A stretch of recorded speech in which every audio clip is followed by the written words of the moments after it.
Good evening and thank you for joining us today on this dry day for a change. Isn't it nice? I'm Dalton Howard, interning for Rip Mortimer, and we have quite a few stories to get out to you today. First, we have some statements from the Licking Valley RECC and AEP about outages. We have some news about a radiothon to raise money for flood victims. We have an interview with Carter Conley about the rescue squad's role in recovering from last night's flooding. We have a Kentucky State Police press conference on the damage in Johnson County that was this morning at about 10 a.m. We have an interview with the Johnson County judge on flood damage, and we also have an exclusive interview with state legislators about, of course, flood damage, and we'll get to that right now. On the left here is Hubert Collins, State Representative. and Brandon Smith, State Senator. this is state senator and state representative, and they're out here in this devastating place where I've just learned that somebody is missing, and it's Johnson County. I don't think has seen anything like this since what, Mr. Collins, about 63 or 64, that last Probably flood? was. My wife had a beauty shop behind 460 at that time, and it got up to the ceiling in it, a flash flood type thing. And it didn't stay up long, just went right back down, but that was somewhere around 63. Yeah. Mr. Smith, have you ever seen anything like this? Yeah, we had the 57 flood that we remember over there, got up to the second floor of my home, so my family's personally been affected by a devastating flood like this. Yeah, I remember 57. I didn't know if you were old enough to remember that, but Oh, but I remember the house. I remember Yeah. the pipes that carry the airflow through the heat and air conditioning, it fell out of the ceiling because they're filled full of mud. right now, can you tell us anything about what's being done? There's some people that are still missing, I understand. Do you have any information on that? I know we just talked to one lady whose family member is gone. She's looking for the lady that's been over here sitting in the truck. Her son and his grandmother are both missing. They rent a home above the trailer park here. And he was seen trying to help people in the water, and he apparently got on a tire and inner tube, and they saw him floating down the river, and they were trying to help get him, and then they lost sight of him. And so he's not been seen since then. So the story as it is now is you've got a young guy that was sacrificing himself to help others that's unaccounted for, and that's something very special. You know, the crisis helps people find out who they really are, and it sounds like this guy was a hero. That interview, of course, took place the day before yesterday, and it was shot by Ronnie Blair. As for flood damage here, though, we have Carter Conley to comment on that.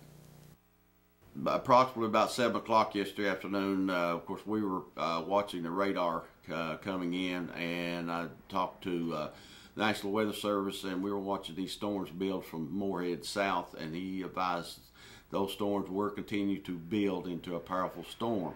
So I had members in, and we were watching, and we were at our station when the heavy rain and the winds and coming in, and then 911 started getting calls about trees down, but I advised that we cannot do anything until after the storm subsided some because it's just too dangerous. Actually, visibility was down. I had one of the police officers holler and said it's like less than 100 feet on Parkway Drive or 114.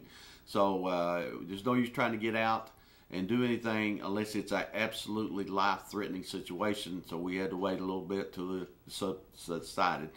We started out on 40 with trees down, down on 460, and then just around the area. Highway Department was also called out, and then after basically taking care of that, then we just had to watch the water.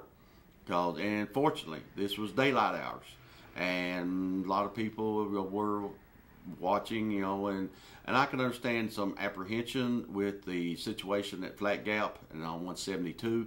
And so as the water started coming down Bernie Fork, we had some people called, and they would like to be removed from the Birch Branch area.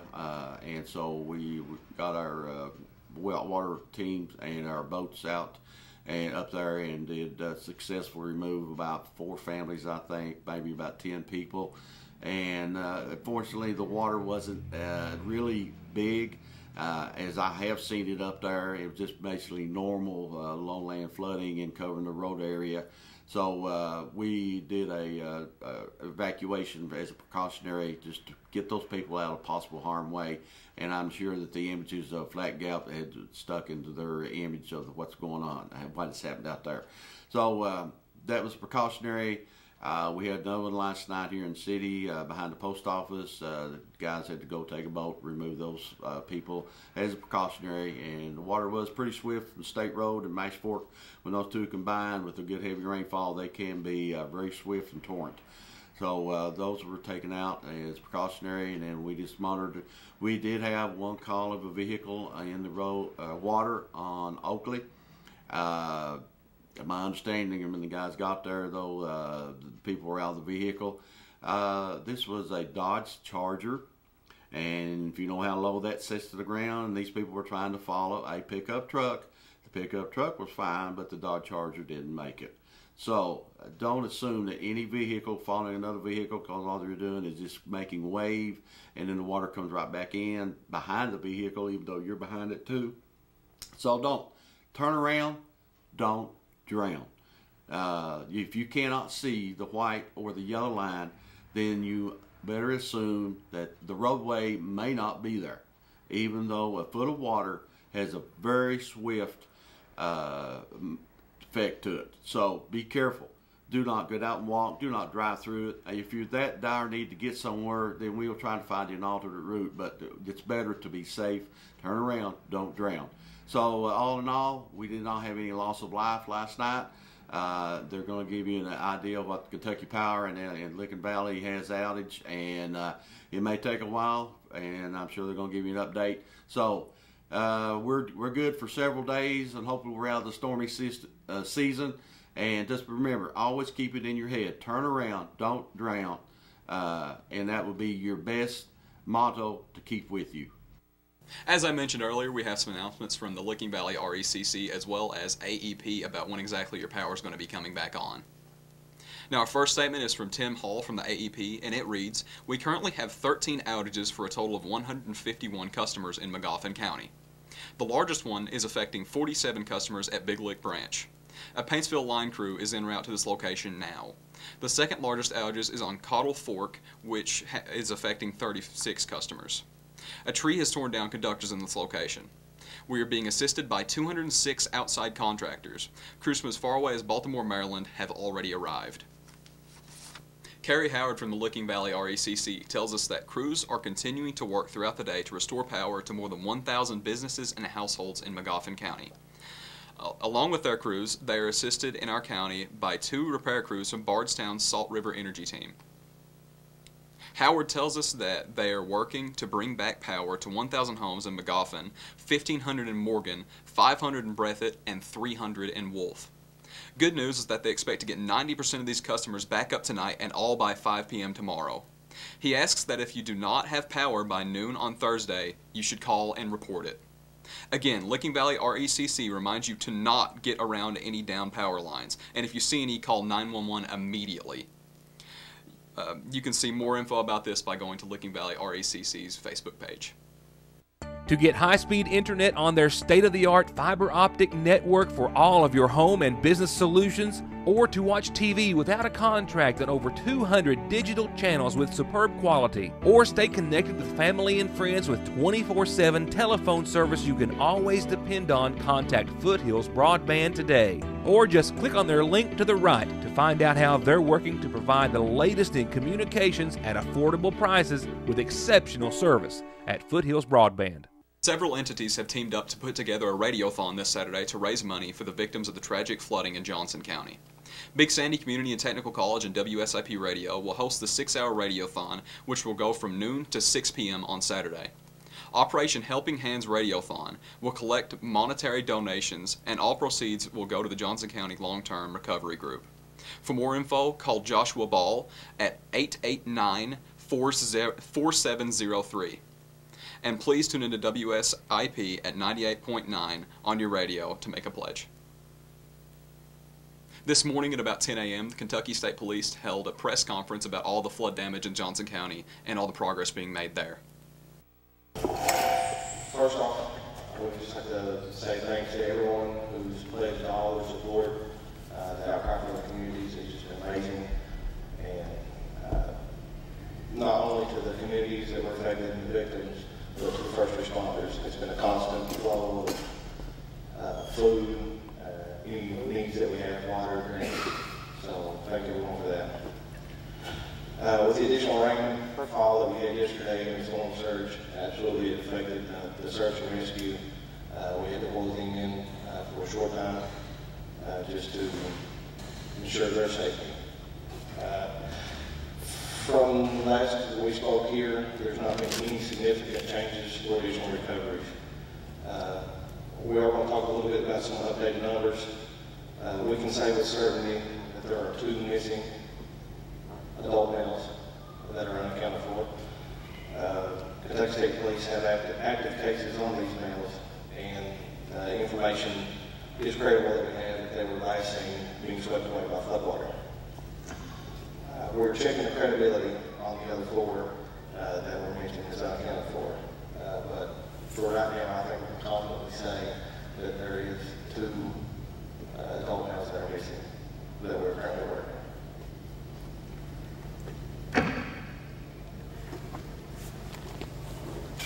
And again, just to speak to that a little bit in terms of the number was 6, obviously yesterday. We are still dealing with out of area relatives trying to contact folks in the affected area, and still doing welfare checks. It's still sort of a moving target in terms of people that need to be checked on their well-being. Maybe they're stranded, they're in their homes without utilities, without phone service, etc. But not to the extent that we would deem those people missing persons per se, or truly unaccounted for in that regard. But we do have a number of people out in the area that we're checking on their well-being, dealing with inquiries from out of the area, relatives who are trying to establish contact with them. As we said before, there's obviously considerable disruption in utilities and phone service and so forth that can account for those breakdowns in communication. So we are facilitating, trying to check on the well-being of those people when we get those inquiries, and that's an ongoing task that we're involved in as well. So, any questions? Would you say they are missing, these 2 people, or unaccounted for? How would you qualify that? The 2 people who were mentioned here a moment ago by Trooper Mounts, they are the subjects of active missing persons cases. We would deem them missing persons at this point. And we also have credible information just through our investigations that at some point at least, both individuals were seen in the floodwaters themselves. So for that reason, they're deemed missing, and they are also subject to active Kentucky State Police missing persons investigations with investigators assigned to them. As far as finding them, the mission is being categorized as a rescue or recovery operation at this point? At this point, we are still considering this a search and rescue mission. We have not moved into recovery mode yet, because obviously at this point we can't ascertain specifically the whereabouts of individuals or what their status is. Obviously it's concerning the longer the time goes on, as we alluded to yesterday. However, just to answer your question directly, we're still in search and rescue mode.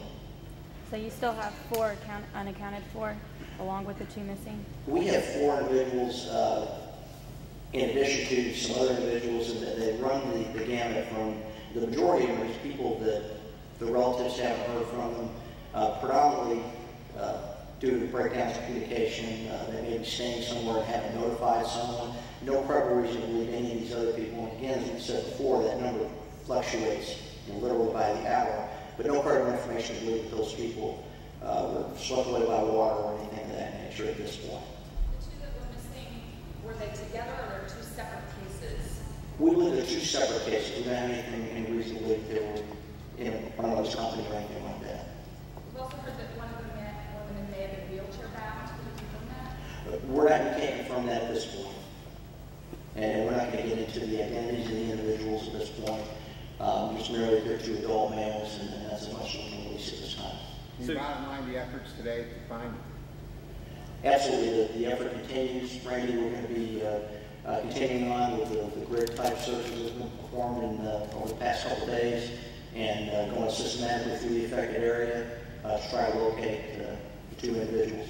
Have you increased numbers in National Guard, K-9, cadaver dogs? Are we going to see more people out there?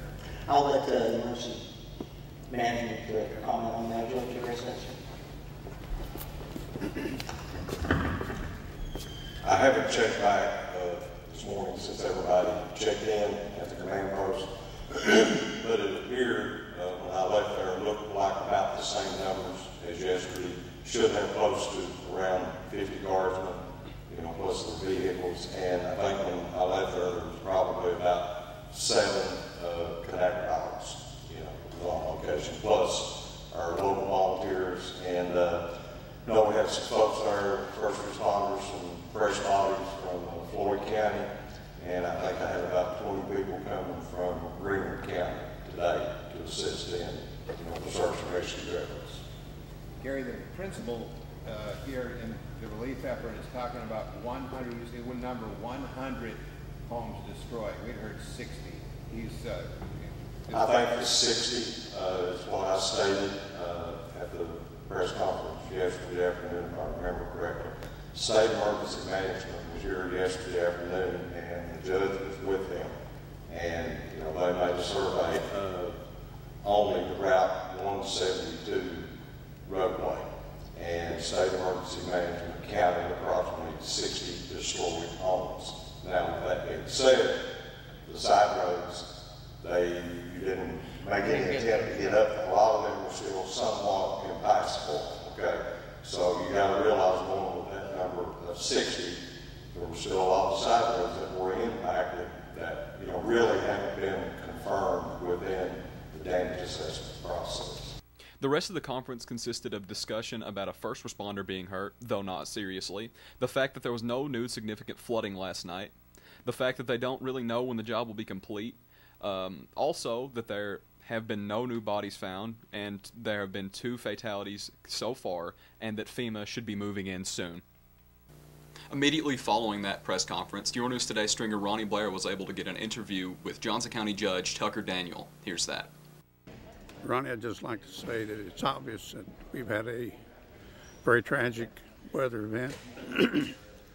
I thought the tornado that we had a couple of years ago was the most significant thing I'd ever seen, with more damage than you can almost imagine. But I really believe this flooding episode was equal to, or maybe even worse. It's just total devastation. We've got probably between 60 and 100 houses that have been damaged or completely destroyed. As you know, we've had 2 confirmed deaths. There's 2 other missing persons that they're looking for, and a couple of people that have not been accounted for. They have not been located, but they're doing checks to try to verify whether or not they're in the area or maybe visiting or whatever. We've had a tremendous response. I can't say enough about the work of the local first responders. Everybody was out and in full search and rescue mode. We had several counties, Morgan County, Floyd County, Pike County, sent people with rescue boats and so forth. We've had hundreds of people. The governor called out the National Guard. We've had 50 or so National Guardsmen. We've got volunteers coming in every day. It's just been an amazing response for the people of Eastern Kentucky to join together, as we always do, to try to lessen this to the extent that they can and mitigate the suffering as much as they can. We've got our long-term recovery program still in place. Our committee is still in place. People have been calling wanting to know how to make cash contributions. They can do that through the long-term recovery program. Mike Howell at the Community Action Office in Paintsville is the target or the lead person on that. Telephone number is 606-789-3641 for those that might want to help. Otherwise, it's just been a devastating thing for Johnson County, but we will recover. We will bounce back. To get high-speed internet on their state-of-the-art fiber optic network for all of your home and business solutions, or to watch TV without a contract on over 200 digital channels with superb quality, or stay connected with family and friends with 24/7 telephone service you can always depend on, contact Foothills Broadband today. Or just click on their link to the right to find out how they're working to provide the latest in communications at affordable prices with exceptional service at Foothills Broadband. There's an unlimited selection of new and pre-owned vehicles right at your fingertips with 9 acres of inventory and 7 different franchises all at one location. Hutch, Chevrolet, Buick, GMC, Chrysler, Dodge, Jeep, Ram. Call Chevy, Buick, and GMC at 297-4066 or Chrysler, Dodge, Jeep, Ram at 297-5066. Where selection, satisfaction, and service after you're sold are all guaranteed. We have one birthday wish today, and that goes out to Michaela Crace. Her family and a host of friends want to wish her love and a happy 18th birthday. Now it's time for the Farm Bureau Community Calendar. First, we have a reminder that the Vacation Bible School Carnival at the Sayersville New Bethel Assembly of God on Burning Fork Road is this week, July 14th through the 17th, 6 to 8 p.m. Friday night is family night. There was a brown and white coon or foxhound with tags found in the Kane Trailer Park, so if you're missing one around that area, go check it out. We also have a reminder about the Homeless Veteran Reintegration Program. If you're a homeless veteran who is willing to work, Mountain Comprehensive Care has a program just for you. Call Margaret Rice at 606-886-4414. Another reminder, this one about the Royalton Rail Trail Town Committee meeting at the Royalton Fire Department on July 20th, which is next Monday at 6 p.m. Royalton residents are encouraged to come, and all attending will be asked to serve on a committee. For questions, call 859-608-1557. Also, the Licking Valley United Baptist Church on Pricey is having a clothes giveaway this Thursday and Friday from 10 to 4. Everyone is welcome. As with yesterday, there are no obituaries for the day because our fax machine has been out. However, it is back up and running, so if we missed anything, please let us know and we'll try to catch you all back up within the week. It's time for the weather. Tonight we have a low of 63, mostly cloudy, and a 20% chance of rain. Tomorrow we have a high of 87, a low of 66, a 10% chance of rain, and intervals of clouds and sunshine. So, as of right now and tomorrow, things are looking pretty good, at least compared to what we've been getting. Friday, that trend only continues, with a high of 92, a low of 71, only a 10% chance of rain. It's mainly going to be sunny, and there are going to be light winds. It's going to be a hot day, but that's definitely a nice change from what we've been getting. On Saturday, we have a high of 92, a low of 71, a 50% chance of rain, and scattered storms are possible, but they're not going to be anything like what we've been experiencing. As for Sunday, we have a high of 93, a low of 72, a 50% chance of rain, and showers and storms are supposed to be late in the day. So Sunday, you may still be able to get outside Sunday. We'd like to thank you all for tuning in, and we hope to see you again tomorrow. Good night.